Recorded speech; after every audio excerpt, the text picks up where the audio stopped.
नमस्कार भक्तों,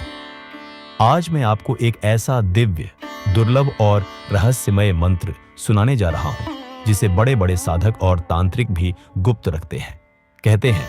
इस मंत्र की शक्ति इतनी प्रबल है कि यदि आप इसे केवल 27 मिनट तक पूरी श्रद्धा से सुन लें,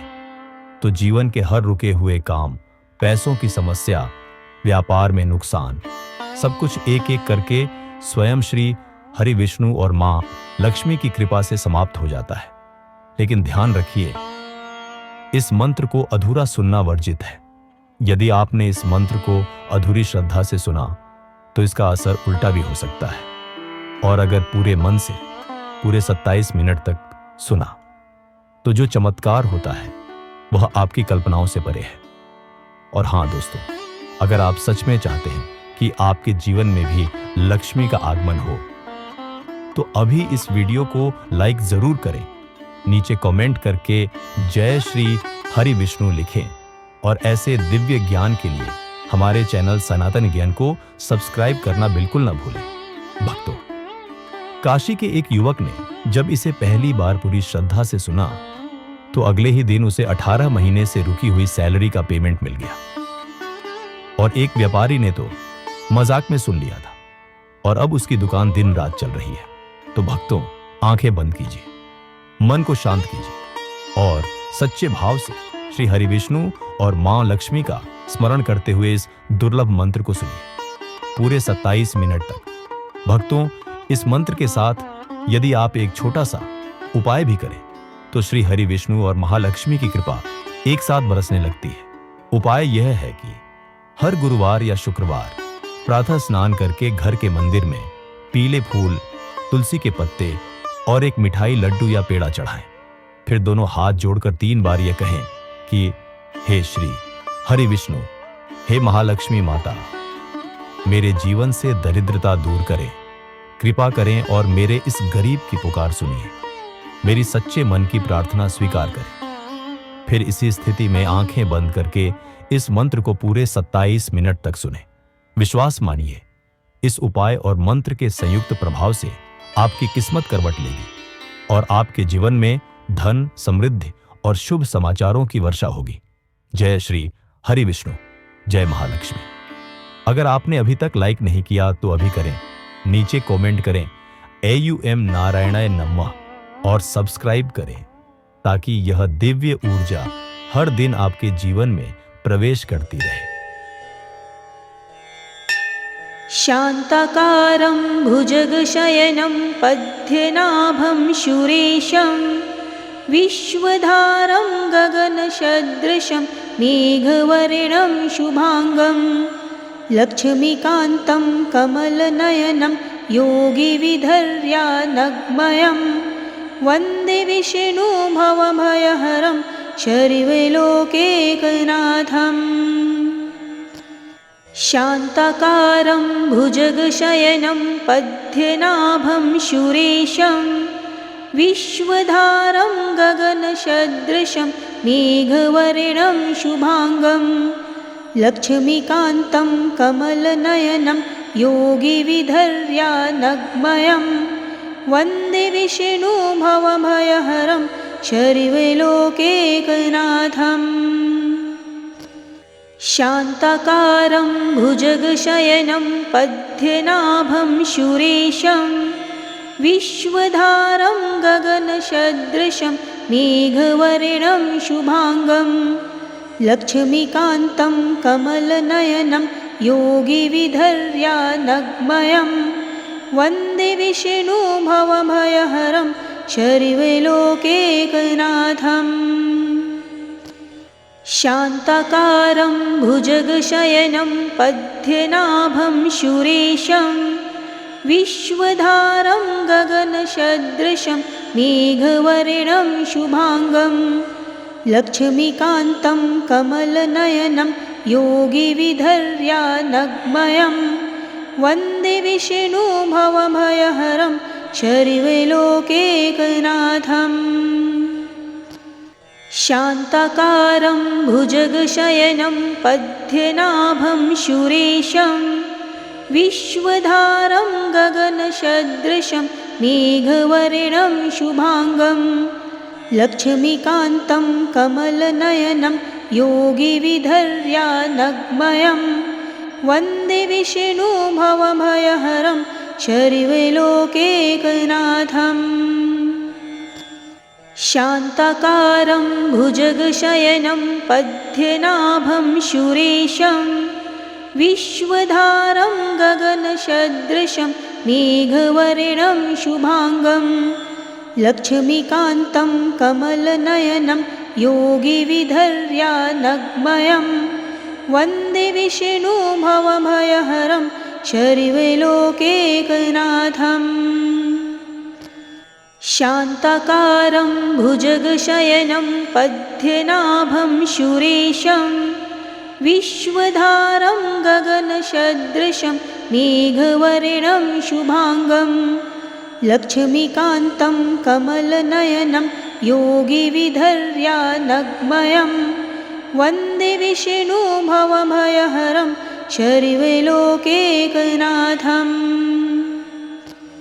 शान्ताकारं भुजगशयनं पद्मनाभं सुरेशं विश्वधारं गगनसदृशं मेघवर्णं शुभाङ्गं लक्ष्मीकान्तं कमलनयनं योगिविधर्यानग्मयं वन्दे विष्णुभवभयहरं सर्वलोकैकनाथम् शान्ताकारं भुजगशयनं पद्मनाभं सुरेशं विश्वधारं गगनसदृशं मेघवर्णं शुभाङ्गं लक्ष्मीकान्तं कमलनयनं योगिविधर्यानग्मयं वन्दे विष्णुभवभयहरं सर्वलोकैकनाथम् शान्ताकारं भुजगशयनं पद्मनाभं सुरेशं विश्वधारं गगनसदृशं मेघवर्णं शुभाङ्गं लक्ष्मीकान्तं कमलनयनं योगिविधर्यानग्मयं वन्दे विष्णुभवभयहरं सर्वलोकैकनाथम् शान्ताकारं भुजगशयनं पद्मनाभं सुरेशं विश्वधारं गगनसदृशं मेघवर्णं शुभाङ्गं लक्ष्मीकान्तं कमलनयनं योगिविधर्यानग्मयं वन्दे विष्णुभवभयहरं सर्वलोकैकनाथम् शान्ताकारं भुजगशयनं पद्मनाभं सुरेशं विश्वधारं गगनसदृशं मेघवर्णं शुभाङ्गं लक्ष्मीकान्तं कमलनयनं योगिविधर्यानग्मयं वन्दे विष्णुभवभयहरं सर्वलोकैकनाथम् शान्ताकारं भुजगशयनं पद्मनाभं सुरेशं विश्वधारं गगनसदृशं मेघवर्णं शुभाङ्गं लक्ष्मीकान्तं कमलनयनं योगिविधर्यानग्मयं वन्दे विष्णुभवभयहरं सर्वलोकैकनाथम् शान्ताकारं भुजगशयनं पद्मनाभं सुरेशं विश्वधारं गगनसदृशं मेघवर्णं शुभाङ्गं लक्ष्मीकान्तं कमलनयनं योगिविधर्यानग्मयं वन्दे विष्णुभवभयहरं सर्वलोकैकनाथम् शान्ताकारं भुजगशयनं पद्मनाभं सुरेशं विश्वधारं गगनसदृशं मेघवर्णं शुभाङ्गं लक्ष्मीकान्तं कमलनयनं योगिविधर्यानग्मयं वन्दे विष्णुभवभयहरं शर्वलोकैकनाथम् शान्ताकारं भुजगशयनं पद्मनाभं सुरेशं विश्वधारं गगनसदृशं मेघवर्णं शुभांगं लक्ष्मीकान्तं कमलनयनं योगिविधर्यानग्मयं वन्दे विष्णुभवभयहरं शर्वलोकैकनाथम् शान्ताकारं भुजगशयनं पद्मनाभं सुरेशं विश्वधारं गगनसदृशं मेघवर्णं शुभांगं लक्ष्मीकान्तं कमलनयनं योगिविधर्यानग्मयं वन्दे विष्णुभवभयहरं शर्वलोकैकनाथम्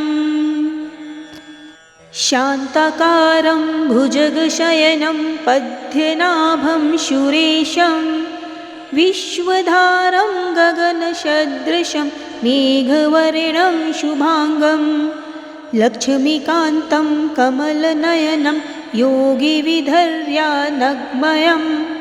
वन्दे विष्णुभवभयहरं शर्वलोकैकनाथम्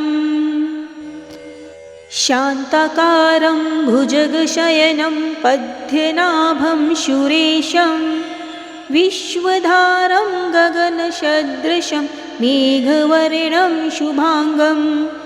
लक्ष्मीकान्तं कमलनयनं योगिविधर्यानग्मयं वन्दे विष्णुभवभयहरं शर्वलोकैकनाथम् शान्ताकारं भुजगशयनं पद्मनाभं सुरेशं विश्वधारं गगनसदृशं मेघवर्णं शुभांगं लक्ष्मीकान्तं कमलनयनं योगिविधर्यानग्मयं वन्दे विष्णुभवभयहरं शर्वलोकैकनाथम् शान्ताकारं भुजगशयनं पद्मनाभं सुरेशं विश्वधारं गगनसदृशं मेघवर्णं शुभांगं लक्ष्मीकान्तं कमलनयनं योगिविधर्यानग्मयं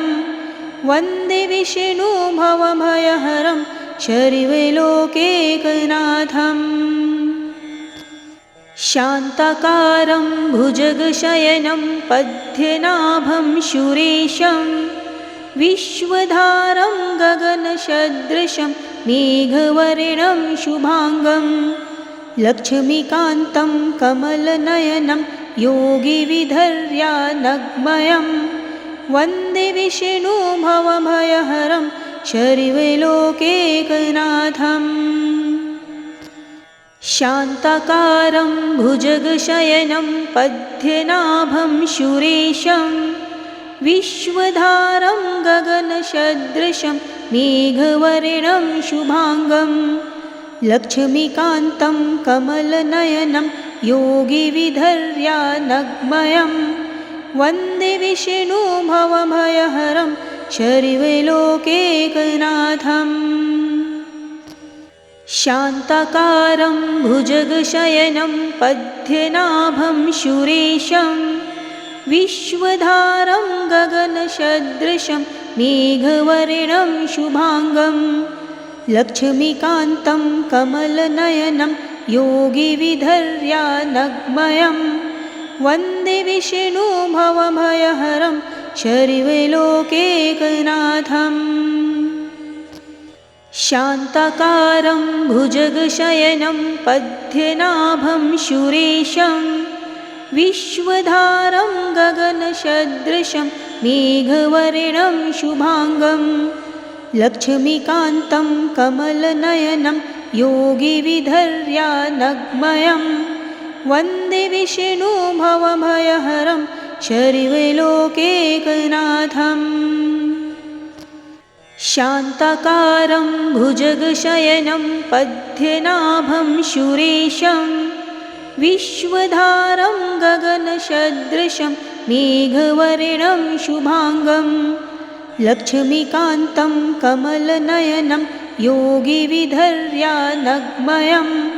वन्दे विष्णु भवभयहरं शर्वलोकैकनाथम् शान्ताकारं भुजगशयनं पद्मनाभं सुरेशं विश्वधारं गगनसदृशं मेघवर्णं शुभाङ्गं लक्ष्मीकान्तं कमलनयनं योगिविधर्यानग्मयं वन्दे विष्णु भवभयहरं शर्वलोकैकनाथम् शान्ताकारं भुजगशयनं पद्मनाभं सुरेशं विश्वधारं गगनसदृशं मेघवर्णं शुभाङ्गं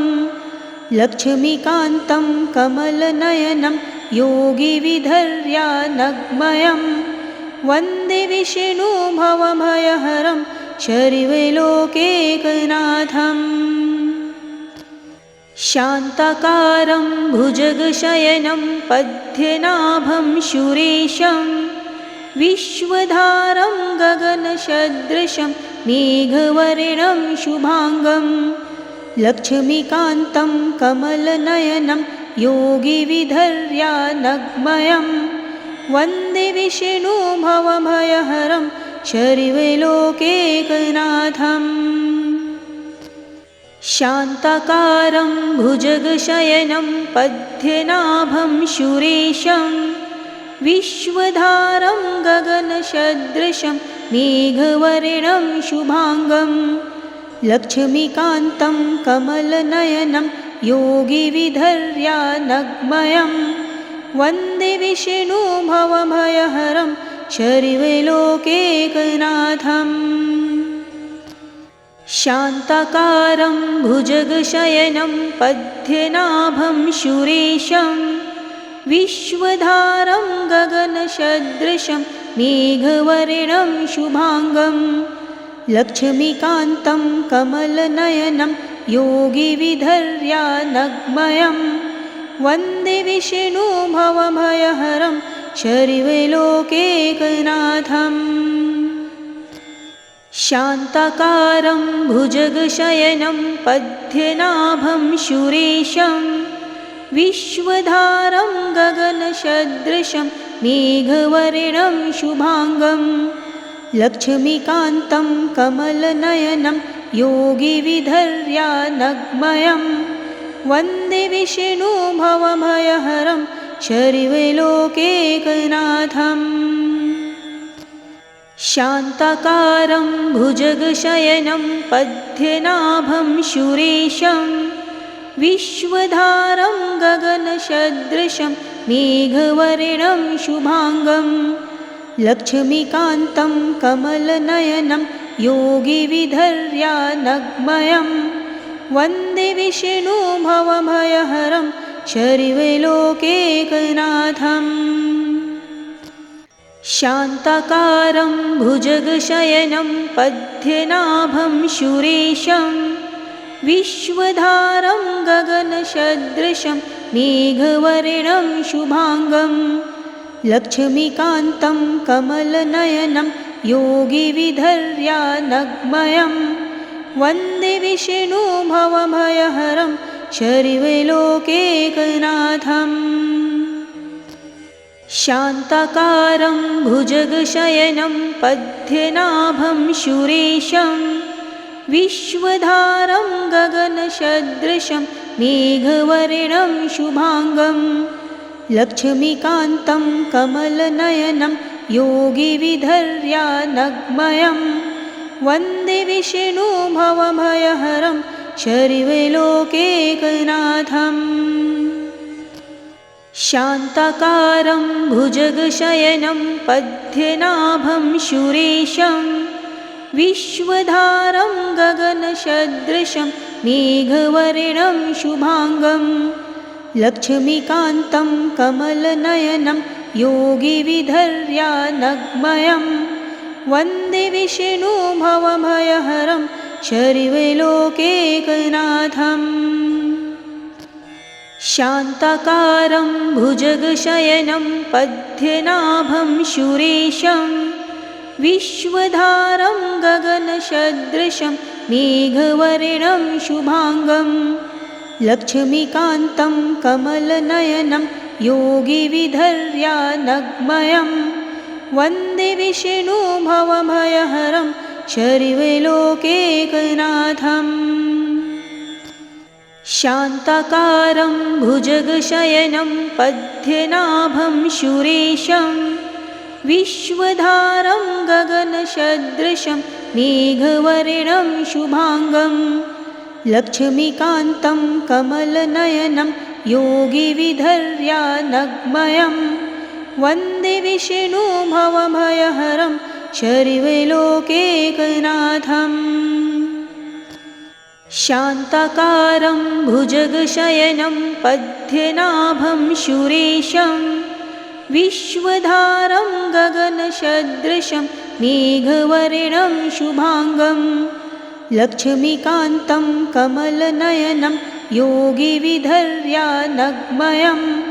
वन्दे विष्णु भवभयहरं सर्वलोकैकनाथम्।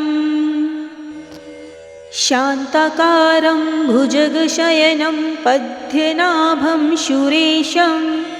विश्वधारं गगनसदृशं मेघवर्णं शुभांगं लक्ष्मीकान्तं कमलनयनं योगिविधर्यानग्मयं वन्दे विष्णु भवभयहरं सर्वलोकैकनाथम्। शान्ताकारं भुजगशयनं पद्मनाभं सुरेशं विश्वधारं गगनसदृशं मेघवर्णं शुभांगं लक्ष्मीकान्तं कमलनयनं योगिविधर्यानग्मयं वन्दे विष्णु भवभयहरं सर्वलोकैकनाथम्। शान्ताकारं भुजगशयनं पद्मनाभं सुरेशं विश्वधारं गगनसदृशं मेघवर्णं शुभांगं लक्ष्मीकान्तं कमलनयनं योगिविधर्यानग्मयं वन्दे विष्णु भवभयहरं सर्वलोकैकनाथम्। शान्ताकारं भुजगशयनं पद्मनाभं सुरेशं विश्वधारं गगनसदृशं मेघवर्णं शुभांगं लक्ष्मीकान्तं कमलनयनं योगिविधर्यानग्मयं वन्दे विष्णु भवभयहरं सर्वलोकैकनाथम्। शान्ताकारं भुजगशयनं पद्मनाभं सुरेशं विश्वधारं गगनसदृशं मेघवर्णं शुभांगं लक्ष्मीकान्तं कमलनयनं योगिविधर्यानग्मयं वन्दे विष्णु भवभयहरं सर्वलोकैकनाथम्। शान्ताकारं भुजगशयनं पद्मनाभं सुरेशं विश्वधारं गगनसदृशं मेघवर्णं शुभांगं लक्ष्मीकान्तं कमलनयनं योगिविधर्यानग्मयं वन्दे विष्णु भवभयहरं सर्वलोकैकनाथम्। शान्ताकारं भुजगशयनं पद्मनाभं सुरेशं विश्वधारं गगनसदृशं मेघवर्णं शुभांगं लक्ष्मीकान्तं कमलनयनं योगिविधर्यानग्मयं वन्दे विष्णु भवभयहरं सर्वलोकैकनाथम्।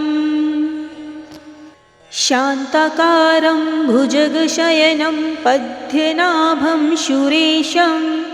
विश्वधारं गगनसदृशं मेघवर्णं शुभांगं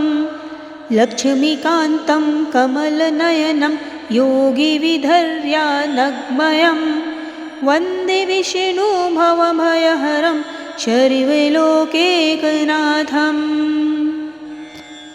शान्ताकारं भुजगशयनं पद्मनाभं सुरेशं विश्वधारं गगनसदृशं मेघवर्णं शुभाङ्गं लक्ष्मीकान्तं कमलनयनं योगिविधर्यानग्मयं वन्दे विष्णुभवभयहरं शर्वलोकैकनाथम्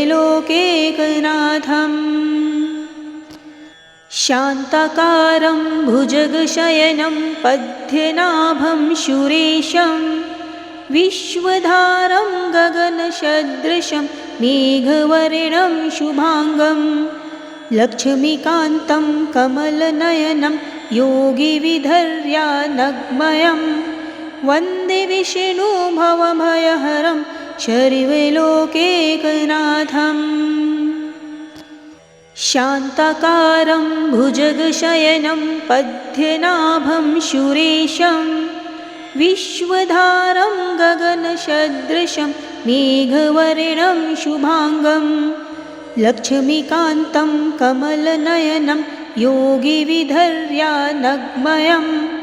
वन्दे विष्णुभवभयहरं शर्वलोकैकनाथम्